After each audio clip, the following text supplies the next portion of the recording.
ঘুমো ধরছে। হুম হুম। হ্যাঁ, আজকে তো গার্লফ্রেন্ডটাও নাই, বয়ফ্রেন্ড গার্লফ্রেন্ড।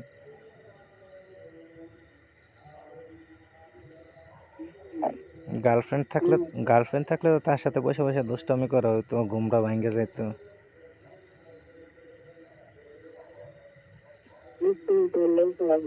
হুম, এই জন্য তো বলছি, মানে গার্লফ্রেন্ডের কথা শুনলে মানে ঘুমও ভাঙ্গা যায়, আরামের ঘুম থাকলেও হারাম হয়ে যায় না। এ বোন গো বোন, আমি এই দরবার করি না।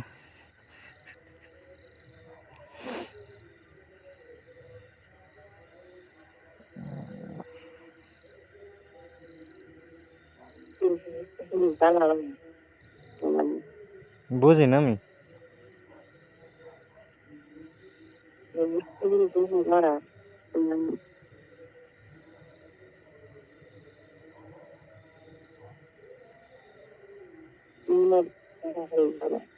কিন্তু কথা তো শুনতেছি না আমি।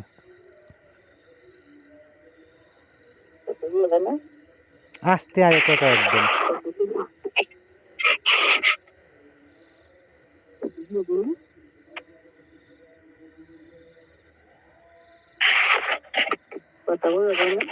কিন্তু কথা বোঝা যায়, কিন্তু আস্তে আয় আর কি, স্লো।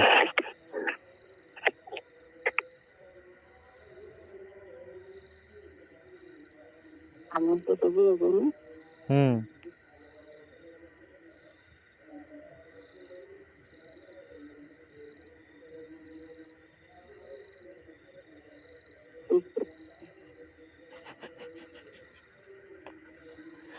আমি বুঝি না তো কিছু।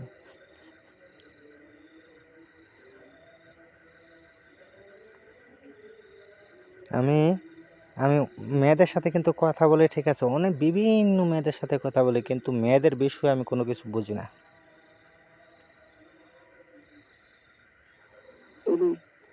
বুঝি না, আমি কখনো মানে বোঝার প্রয়োজন মনে করি না, মনে করছিও না, এই জন্য আমি বুঝি না। বা এরকম আমি ওই কালকে বলছিলাম না যে আমি কখনো কারোর সাথে কোনো সম্পর্কই কিন্তু জড়াইছি না, যে বুঝিও না আমি মানে কোনো কিছু। আমি শুধু এমনি ফোন দিয়া দুষ্টামি করি মানুষের সাথে,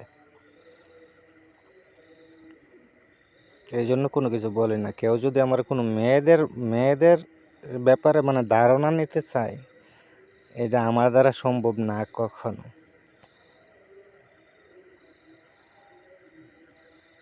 কারণ আমি প্রায় সময় ইতিরে অনেক কিছু জিগাইতাম, ইতি আমার ধমক দা দিত, তুমি জানতে চাও কি জন্য এত কিছু, তুমি কি করবা।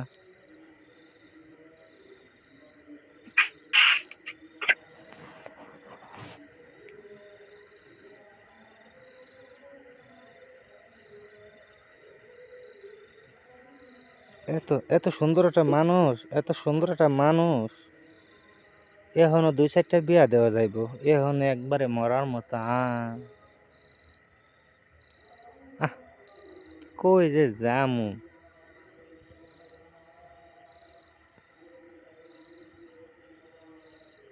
এখন তো ভাগ্য না, এখন তুমি বিয়া করবা। হ্যাঁ, বিয়া করলে কও দেখো, মানে 70 প্রবাসী লোক তোমার পিছনে সিরিয়াল ধরবো, আমি বিজ্ঞাপন দিয়া দেবো, আমার আইডি ডিসক্রিপশন বক্সে লেখা দিয়া দেবো,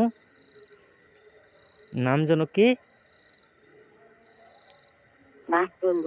নাসরিন। আচ্ছা, যে আমার নাসরিন আপুর একটা প্রবাসী ভালো স্বামীর দরকার, কে কে বিয়ে করতে চাও তাড়াতাড়ি যোগাযোগ করো। দেখবা যে যতজন মানুষ মানে, আল্লাহ ওই সময় কল রিসিভ করে তুমি ও মানে কল রিসিভ করে মানে কোলাইতে পারবা না যে এতজন মানুষ তোমার কল দিব। কেউ বলবে যে আমি তোমারে প্রতি সপ্তাহে 2000 টাকা দেবো, আমার পার্সোনালি আইসা কথা বলো, আমার সাথে কথা বলো, আমার সাথে প্রেম করো, আমার সাথে সম্পর্ক করো, সময় কাটাও, এইভাবে।